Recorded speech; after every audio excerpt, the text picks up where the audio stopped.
100점을 맞는 게 중요한 게 아니라 공부 자존감은 끈기에서 오는 거거든요. 너네가 이런 끈기만 있다면 뭐든지 할 수 있어 라고 이야기를 했더니 아이들 눈빛이 되게 의기양양하고 막 이글이글거리고 우리 아이 함께 잘 키워요.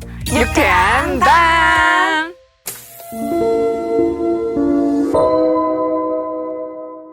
안녕하세요. 유쾌한 밤의 달콤함을 알게 된 초등교사 김지연입니다. 반갑습니다.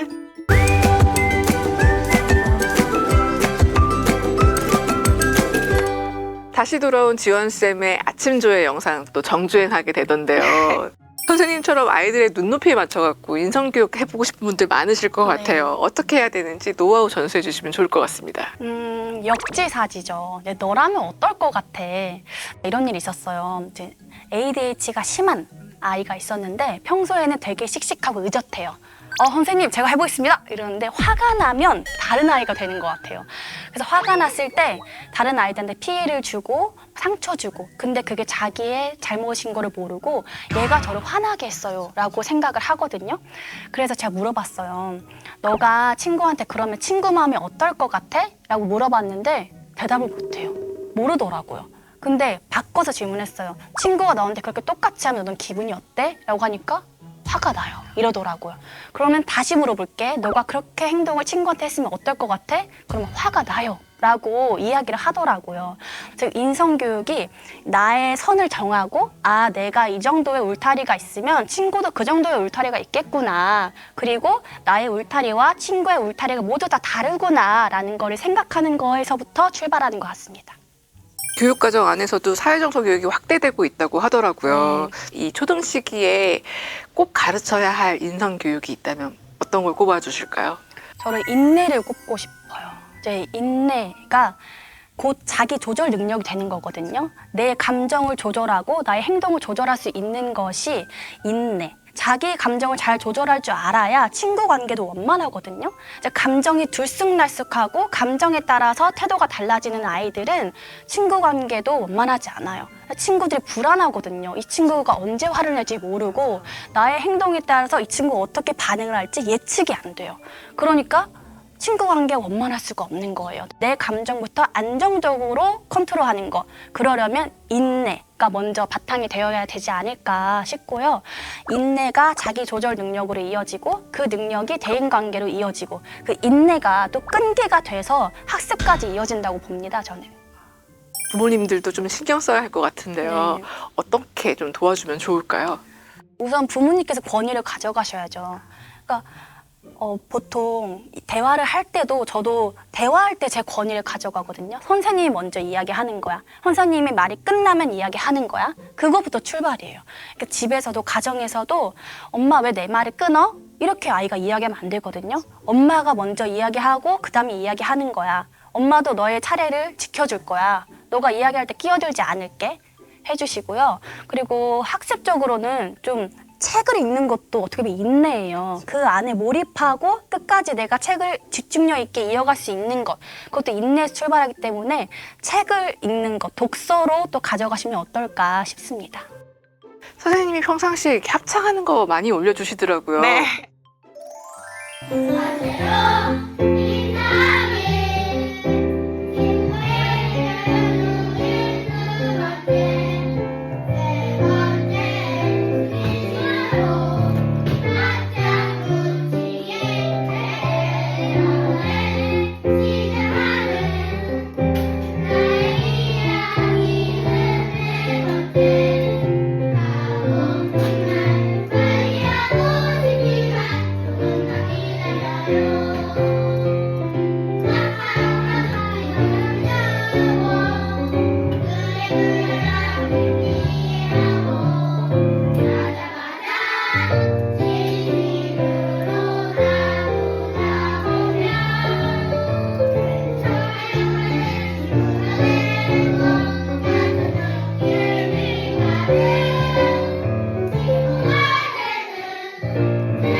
아이들과 같이 부른 노래 제목은 친구가 되는 멋진 방법이었는데요. 정말로 이 친구가 되는 멋진 방법은 배워야 될 것이기도 해서 여쭤보고 싶어요. 친구가 되는 멋진 방법은 우선 한 가지 길밖에 없는 것 같아요. 대화를 어떻게 할 것이냐, 그 방법에 대해서 생각을 해보고 싶은데요. 첫 번째 눈빛이죠. 저희가 대화하는데도 계속 눈을 마주치잖아요. 눈을 마주치면서 아, 너의 말에 되게 궁금해, 호기심이 있어, 이런 눈빛을 계속 주고, 두 번째는 반응해 주는 거죠. 이게 끄덕여주고, 아, 웃어주고, 친구가 좀 슬픈 일이 있었다는 거를 얘기를 하면 그랬어? 이렇게 표정으로 반응해 주고, 그리고 말로도 아, 그래서 어떻게 됐어? 살짝 질문도 해주고 이렇게 적극적으로 반응해주는 것. 그리고 세 번째는 칭찬해주는 게 되게 중요해요. 그러니까 아이들이 장난을 치고 싶다 그러면 그 상대를 좀 깎아내려야 된다고 생각하는, 오해하는 경향도 있어요. 근데 그 친구를 깎아내리지 않아도 충분히 유쾌하게 친구를 칭찬해주면서 웃음을 자아낼 수 있거든요. 근데 칭찬이 그 바로 고급 기술이에요. 아, 너 진짜 말 재밌게 한다. 와, 어떻게 그런 생각을 했어? 이런 식으로 이야기를 한다면 신나서 더 얘기를 하고 싶고, 아, 난 너랑 이야기할 때 재미있어. 나 무슨 일 있어? 그럼 너한테 얘기하고 싶어. 이런 생각이 드는 거예요. 그래서 우선 눈빛, 그 반응, 그리고 마지막에 칭찬까지 이루어진다면 그 모든 아이들과 조금 더 편안하게 친해지는 데 도움이 되지 않을까 싶습니다. 제가 만난 제자들 중에서 그 아이를 보면서 아, 멋진 친구라 이런 거구나라고 딱 정의를 내리게 됐어요. 그 아이는 첫 번째, 눈치가 빨라요. 눈치가 있어서 장난을 유쾌할 정도로 딱 치고 빠지는 거예요. 장난이 반복되면 그게 짜증이 날 수 있거든요. 근데 그러지 않게 친구도 아, 너무 재밌어 하고 웃을 수 있게끔 이야기를 하고, 두 번째는 좀 마음씨가 넉넉해요. 그래서 특히 체육 시간에 아이들의 본 모습이라고 할까요? 아이들이 많이 과열되는 경향이 있는데 거기에 휩쓸리지 않고 내가 지고 있든 이기고 있든 그냥 즐겁게 그 상황을 즐기고 괜찮아, 아, 잘했어 이런 말을 할 줄 알고 그런 거에 휘둘리지 않습니다. 그래서 친구가 준비물 좀 빌려줄 수 있어? 라고 빌려줄 수 있고, 그 아량이 넉넉하니까 좀 여유가 넘치는 거예요. 그래서 아이들도 좀 이 아이는 안정형 인간이구나 라고 인정을 하는 것 같아요. 그리고 세 번째는 또 책임감이 있습니다. 여기서 진짜 그 아이를 동경하게 되는 거예요, 친구들이. 너무 재밌고 착한데 자기 일도 열심히 하네? 와, 진짜 멋있다라고 박수 칠 수밖에 없는 아이가 되는 거죠. 숙제를 잘 해오고, 가정통신문을 꼬박꼬박 잘 챙겨오고, 수업 시간에 집중을 잘하고, 이런 모습들이 선생님이 굳이 이야기하지 않아도 친구들이 동경하고 박수 쳐주게 됩니다. 누구나 탐날 만한 아이, 누구나 맞아요. 정말 칭찬할 수밖에 없는 아이 같다는 생각이 네. 드는데요. 와. 그래서 저는 그렇게 좋은 아이들 보면 학부모님이 너무 궁금해요. 그렇죠, 또. 그래서 학부모 상담이 너무 기대가 되거든요. 역시나 그 어머님이 너무 훌륭하신 분이에요. 아이들에게 규칙을 완전히 지키게 하고 권위를 완전 가져가시되 아이들과의 유대관계는 놓치지 않는 그런 분이셔서 그런 분들을 보면서 저희도 많이 배웁니다. 친구 관계로 고민하는 아이들에게 부모님들이 해줄 수 있는 어떤 당부의 말 이런 게 있을까요? 부모님들이 아이에게 해주시는 당부의 말씀은 그럴 수 있어. 괜찮아. 이게 아이들이 나만 이런가? 위축될 수 있어요. 나만 이렇게 고민하고 나만 이렇게 힘든 건가? 라고 생각할 수 있는데 거기서 좀 생각을 넓게 해주는 거는 그럴 수 있어. 누구나 다 그런 고민을 해. 근데 이 고민이 필요한 거야. 이 고민을 통해서 너가 더 많은 사람들을 만날 수 있고 더 깊은 세상을 경험하게 될 거야. 잘하고 있는 거야. 엄마가 응원할게 라는 말씀을 꼭 놓치지 않으셨으면 좋겠어요. 내향적인 아이여서 네. 용기가 부족한 친구들에게 어떻게 용기를 북돋아주면 좋을까요? 그것도 도전이다.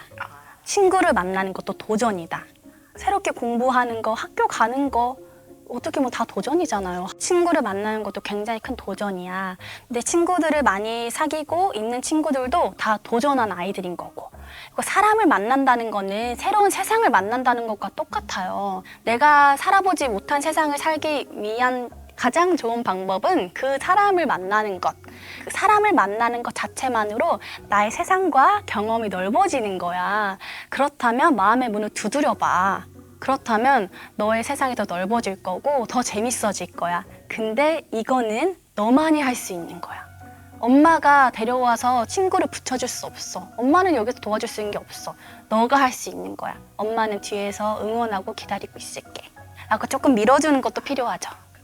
새 학기 돼서 친구들과 익숙해지면서 장난도 좀 심해지고 그래서 이거를 좀 어떻게 받아들여야 될지 불편한 친구들이 있거든요. 이렇게 친구들이 불편한 장난할 때는 어떻게 좀 받아쳐야 될까요? 제가 그 분노의 3단계로 좀 나눠봤거든요. 짜증은 나지만 처음부터 이게 확 나가면 아이들이 당황할 수 있어요, 친구들이. 그러니까 첫 번째는 부드럽게 이야기해줘도 돼요. 아, 나 그런 장난 안 좋아해 라는 대사, 또는 나는 그거 재미없는데 라고 하던가, 이거 하지 마 이렇게. 근데 이렇게 부드럽게 이야기할 때 눈은 똑바로 봐야 돼요. 이게 눈을 똑바로 마주치는 것 자체에서 약간의 긴장이 생기거든요. 두 번째는 이렇게 부드럽게 이야기했는데 안 들었네. 그럼 단호하게 하지 마. 한 번 더. 네, 하지 말라고. 이때는 무표정으로 가는 거예요. 2단계니까 그 단호하게 무표정으로 싹 표정을 빼고 눈빛을 정확히 쳐다보면서 하지 마. 하지 말라고 한 다음에 그래도 안 하네.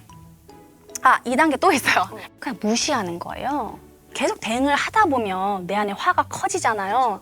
아, 여기에 너무 감정을 쏟고 싶지 않다 싶으면 그냥 무시하고 눈을 쳐다보지 않고, 그리고 대답을 하지 않는 거예요. 또 자리를 피할 수 있는 상황이라면 자리를 떠난다거나, 그러면 친구가 장난이 싫었나? 이렇게 생각할 수 있겠죠. 근데 친구가 눈치를 못 채고 계속 그런다. 그러면 3단계, 내가 화가 났음을 알려야 돼요. 그래서 저는 아이들한테 이렇게 하라고 합니다. 하지 말라고 하는데 왜 자꾸 하는데, 이렇게 좀 강하게 이야기해도 된다고 해요. 그리고 자기 감정을 표현하는 거죠. 나 진짜 짜증난다고. 이런 거 잘못한 거 아니잖아요. 자기를 지키는 방법인 거잖아요. 짜증난다고. 내가 너한테 그렇게 했으면 좋겠어? 그래서 역지사지로 또 물어볼 수도 있는 거고. 근데 여기서 안 되는 거는 비난하면 안 되는 거죠. 하지 말라고, 이 땡땡땡아. 아, 진짜 땡땡땡이네. 이런 식으로 이제 내가 욕을 써버리게 되면 똑같이 나도 사과를 해야 돼요. 그러면 또 마음이 좀 안 좋잖아요. 얘가 먼저 시작했는데. 그러니까 내가 사과를 받고 싶다. 그러면 내가 사과를 똑같이 하지 않을 정도로 딱 선을 그어서 하지 마. 하지 말라고 했잖아. 나 짜증난다고. 내가 너한테 그렇게 똑같이 했으면 좋겠어. 해서 끝나야지. 비난으로 이어지면 안 된다. 근데 진짜 비난으로 가기 때문에 자, 너도 그렇죠. 이리 와, 너도 이리 와. 결국은 그렇게 되죠. 네. 맞아요. 선생님께서는 학생들에게 싸울 땐 싸워야 한다고 말씀해 주시잖아요. 혹시 이 싸움의 지혜 가르쳐 주실 수 있을까요? 싸우는 거는 좀 논리적으로 대화하는 거. 서로의 오해를 풀고 좀 서운한 거를 풀어가는 그런 대화를 하는 장이라고 생각하시면 되는데요. 우선 잠깐 얘기 좀 할 수 있어? 라고 진지하게 내가 너랑 대화를 하고 싶어 라는 메시지를 주면서 시작하는 거죠. 첫 번째는 상대의 행동을 좀 같이 짚어주면서 이야기하는 거예요. 너가 좀 어제부터 나를 피하는 것 같아서 내가 화장실 같이 가자고 했는데 나를 안 쳐다보고 다른 데로 가길래, 이런 식으로 좀 구체적으로 이야기해주면 친구가 좀 알아요. 아, 내가 그랬나? 아, 그랬었지 생각하고, 그래서 내가 좀 속상했어. 같이 감정하고 이야기를 해야 돼요. 그게 첫 번째. 너의 행동을 이야기하고 그래서 내 감정이 이랬다. 두 번째는 친구의 말을 들어야 되는 거죠. 혹시 너의 마음을 들을 수 있을까? 너의 마음을 알고 싶어. 내가 오해한 게 있을까? 너는 어떻게 생각해? 이런 대사를 해주는 거예요. 그러면 친구가 이야기를 하겠죠. 아, 나는 그러려고 그런 거 아니고 너가 나한테 그렇게 얘기한 거 못 들었어. 이렇게 또 친구가 이야기를 해줄 수 있는 거예요. 그러니까 그 친구의 마음을 듣고 확실히 그 오해를 풀고 감정을 풀어야 되니까 나도 이야기하고 너도 이야기하게끔 그거를 이 대화로 마련을 하는 거예요. 그럼 친구와 오해가 풀리겠죠. 그리고 서로 잘못한 게 뭐인지를 알 수 있게 되고, 그리고 마지막으로는 이제 합의를 봐야죠. 아, 다음부터는 내가 좀 더 크게 이야기할게. 아니면 내가 다음부터는 너 무시하지 않을게 라고 서로 화해하거나 약속하는 그런 시간이 될 수 있지 않을까 싶어요. 근데 이 이야기를 꺼내는 것도 용기예요, 사실. 근데 그런 것들을 배워야 어른이 되어서도 우리 회사 생활 하면서도 이런 얘기 되게 하고 싶잖아요. 근데 그런 거를 어렸을 때 좀 배워봐야 사회에 나와서도 너무 마음 쓰고 힘든 일이 있을 때 좀 지혜롭게 풀어나갈 수 있지 않을까 싶어요. 잘 싸웠다면 화해도 잘 해봐야 될 것 같아요. 네. 우리 아이들이 잘 못하는 말이 고마워랑 미안해라고 네. 하는데 이 말들이 왜 필요한지도 들려주세요. 고마워는 기본 예절이에요. 친구가 나한테 뭐 간식을 줬다거나 내가 넘어졌는데 좀 일으켜줬다거나 했을 때 그 말을 안 해준다면 친구들 입장에서는 얘가 왜 당연하게 여기지? 이렇게 생각이 들 수 있단 말이에요. 그리고 아 얘는 고마움도 모르는 애네? 이렇게 생각할 수 있어요. 근데 사소한 거에서도 고마워, 아 너 덕분이야 이렇게 이야기하면 서로 기분이 좋아지는 거예요. 그러면 자연스럽게 관계가 가까워지는 거예요. 관계가 좋아진다는 거는 나의 자존감과도 연결이 된다는 거니까 고마워, 감사합니다 라는 말은 수시로 할 수 있게끔 교육을 해주시고요. 미안해. 이거는 미안해를 제때 안 하면 갈등이 커집니다. 맞아요. 학교는 좁은 공간이잖아요. 급식실에도 몇백 명이 모여들고 그 좁은 교실에서 20몇 명이 생활을 하는데 아이들과 부딪히는 일이 많거든요. 부딪히고 나면 딱 사과를 하나 안 하나 보자. 이 태도가 아니라 부딪히면 그냥 바로 툭 튀어나와야 돼. 미안해. 이렇게 튀어나와야 되는데 최근에 급식실에서 어떤 아이가 앉아서 밥을 먹고 있고 밥을 다 먹어서 이제 지나가는 아이가 서로 부딪혔어요. 약간 밥 먹다가 뒤로 하는 와중에 그 아이가 지나간 거죠. 부딪혔는데 그 지나가는 아이가 미안해 바로 하더라고요. 제가 지켜봤죠. 어떻게 하나? 네, 미안해를 했구나. 근데 그 앉아있는 아이는 그냥 멀뚱멀뚱 쳐다보고 있어요. 지켜봤죠? 근데 그 지나가는 아이가 미안해 한 다음에 계속 기다린 다음에 너도 미안해 해야지. 귀여워. 그래서 그 친구가 미안해 이러더라고요. 아 그래서 제가 자꾸 아침 줄 때 이런 얘기를 하는 거예요. 근데 한 번 선생님 짚어주면 아이들이 그 규칙이 되는 거예요.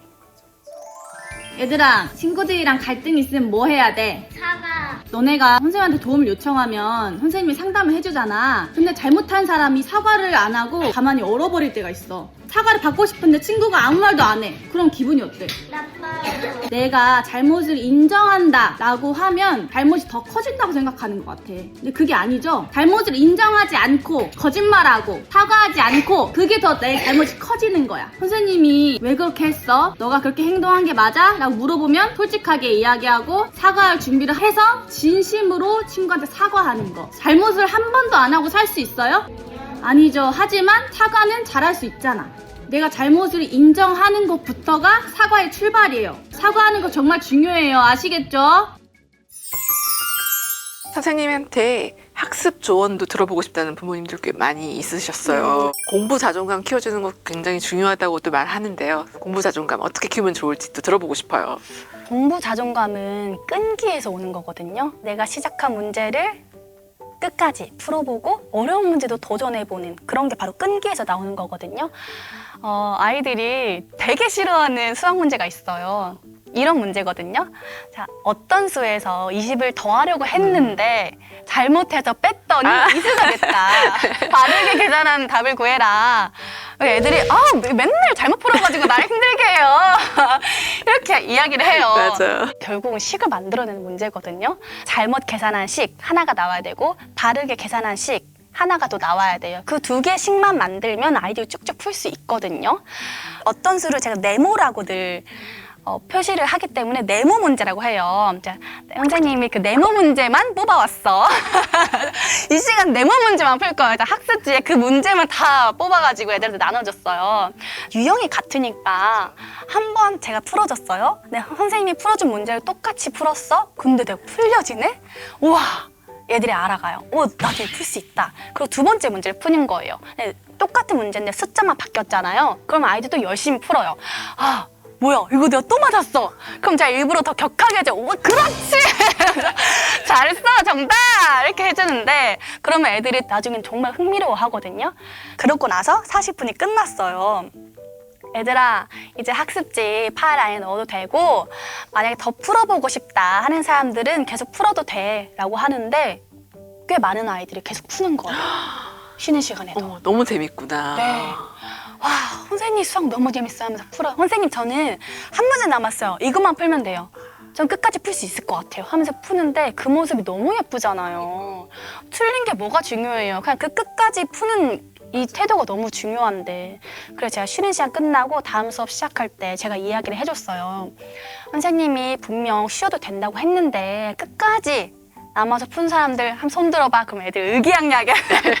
역시 나 지금 칭찬 받는구나 하고 손을 들어요. 너무 멋있었다 이렇게 이야기를 해줘야 되는 거죠.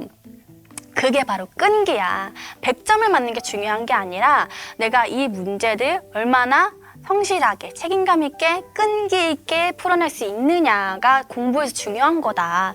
너네가 이런 끈기만 있다면 뭐든지 할 수 있어 라고 이야기를 했더니 아이들 눈빛이 되게 의기양양하고 막 이글이글거리고. 그래서 저의 말 한마디 한마디가 이렇게 중요하고 참 아이들 삶에 영향이 되는구나 이런 생각이 듭니다. 학업 격차가 계속 커진다는 얘기가 있을 때마다 우리 아이가 뒤처지는 아이가 아닐까 봐 불안감이 또 막 올라오는 것 같아요. 선생님이 교실에서 혹시 이런 학업 격차도 느껴보셨을까요? 모든 선생님께서 느끼실 거예요. 저학년은요 우선 한글 해득했느냐 미해득이냐 이걸로 되게 많이 갈리고요. 한글이 해득이 안 된 아이들은 우선 글자 하나 쓰는 것도 힘들어하고 글을 써도 어떤 내용인지 못 알아보게끔 맞춤법을 알 수가 없어요. 그리고 고학년은 분수에 곱셈 나눗셈 나가고 있는데 누구는 쭉쭉 문제를 푸는데 누구는 분수의 의미도 몰라요. 다시 분수부터 설명해줘야 되고 또 한 번 짚어줘야 되고 그런 일들이 있습니다. 어떻게 이걸 해결해주면 좋을까요? 우선 복습이죠. 교과 진도를 따라올 수 있을 만큼 복습을 철저히 해오는 것. 그리고 정확하게 이해하지 않고 넘어가면 그 다음 진도들도 헷갈려요. 이게 짬뽕이 되거든요. 근데 정확하게 이해를 했다고 하더라도 좀 지나면 까먹을 수가 있어요. 근데 정확하게 이해를 하고 넘어갔던 애들은 까먹었어도 다시 몇 문제 풀어보면 아 이런 거였지 하고 다시 돌아오거든요. 그리고 저는 복습이 중요하다 보는 게 요즘 선행학습 하는 아이들도 많잖아요. 근데 선행학습을 너무 무리하게 나가보면 그 아이들이 과도한 자신감이 되거든요. 아 나의 중학교 문제 나간다? 이런 거 있어요. 근데 그러다 보면 교과 진도에 맞춰서 복습을 하는 아이보다 점수가 잘 안 나와요. 그 설렁설렁 푼다고 하죠. 아 이 정도는 내가 다 알지. 좀 넘어가게 되고 놓치게 되는 부분도 있어요. 그리고 그게 오히려 더 아이의 학습에 혼란을 주는 경우도 있거든요. 정말 중요한 거는 교과 진도에 맞춰서 철저한 복습과 정확한 이해라고 봅니다. 스마트폰 생기면은 책을 멀리 하더라고요. 네. 내 아이의 독서 습관을 위해서 스마트폰을 절제를 어떻게 시킬지에 대한 계획 같은 것도 혹시 세워보셨을까요? 저는 스마트폰이 또 아이들의 문화라고 생각이 또 들어요. 스마트폰을 어떻게 생각하냐면 자기의 일을 다 하면서 스마트폰을 하는가와 스마트폰에 중독이 돼서 자기가 할 일을 못하는가 이 관점으로 나눠서 생각을 해야 될 것 같아요.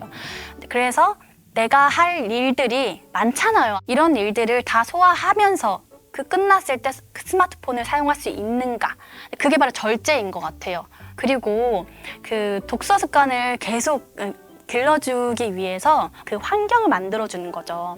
고학년 아이들도 학교에서는 책을 읽어요. 왜냐하면 그 환경이 있기 때문이에요. 아이들이 정말 책에 흥미를 느끼는 순간은 책에 대해서 이야기를 할 때예요. 그리고 아이들이 책을 읽을 때 만약에 놀이를 되게 좋아하거든요. 만약에 너라면 어떻게 할 거야? 그러니까 작품을 하나만 봐도 그 안에서 다양한 질문이 나오잖아요. 왜? 넌 왜 그렇게 생각해? 만약에 란 질문만 주셔도 충분히 아이들이 흥미를 계속 이어갈 수 있고 책은 우리 삶과 나의 생각과 정말 긴밀하게 연결되어 있어라는 거를 몸소 체험할 때 아 그럼 다른 등장인물의 삶도 들여다볼까? 이런 생각이 드는 거죠. 부모님께서 충분히 같이 읽어주시고 대화해주시고 몰입할 수 있게 도와주신다면 아이들이 그 흥미를 잃지 않고 갈 거라고 생각합니다. 선생님이 쓰신 동화책 퐁퐁팡팡 어린이 카페에 보면은 실수해도 괜찮고 걱정도 불안도 좀 내려놓으라고 얘기해주고 계신데요. 우리 아이들이 실수와 실패가 너무 두려워서 아무것도 도전하지 않으려고도 하더라고요. 선생님이 응원의 말씀으로 해주실 얘기가 있을 것 같습니다. 주인공이 로야라는 아이거든요. 로야가 이런저런 이야기를 겪으면서 불안하고 짜증나는 일들도 기대되고 신나는 일들로 바꾸거든요. 그거는 어디에서 출발하냐면 생각에서 출발하는 거예요. 실패해도 실수해도 괜찮아. 이것도 어떻게 보면 생각을 바꾸는 거잖아요. 생각을 바꾸는 게 나의 하루를 바꾸는 거고 나의 인생을 바꾸는 거다라고 생각하거든요. 그리고 이렇게 생각하셔야 돼요. 실패한 게 아니라 도전한 거예요. 그러니까 성공과 실패가 아니라 얼마나 많이 경험했냐는 거예요. 그게 다 저의 스펙이 되는 거잖아요. 실패를 통해서 더 많이 성장하고 우린 알잖아요. 근데 아이들은 실패하면 안 돼, 틀리면 안 되라고 막 생각하고 지금 이런 사회가 그렇게 만들기도 하는 것 같아요. 근데 우리가 더 너그럽고 여유롭게 괜찮아, 그냥 경험이야 라는 인식을 심어준다면 아이들도 아 그렇구나, 실패한 게 아니라 도전한 거구나, 이것도 나의 스토리가 되는 거야. 다 서사잖아요. 그리고 그런 경험들이 다 나의 물감이 되는 거고 나의 팔레트들에 물감이 채워지고 그 물감으로 나의 인생이라는 멋진 작품을 만들어낼 수 있는 거니까요. 실패를 두려워하지 마 라는 생각 스스로 하기. 왜냐면 그 생각을 바꿀 수 있는 거는 스스로만 할 수 있는 거니까. 실수해도 실패해도 긍정적으로 생각하기 라고 얘기해주고 싶습니다. 늘 나를 어떻게 사랑해야 되는지, 그리고 우리 아이들이 학교에서 어떻게 생활하면 좋을지에 대해서 늘 따뜻한 말씀 나눠주셔서 감사드리고요. 오늘도 나와주셔서 감사합니다. 감사합니다. 감사했습니다.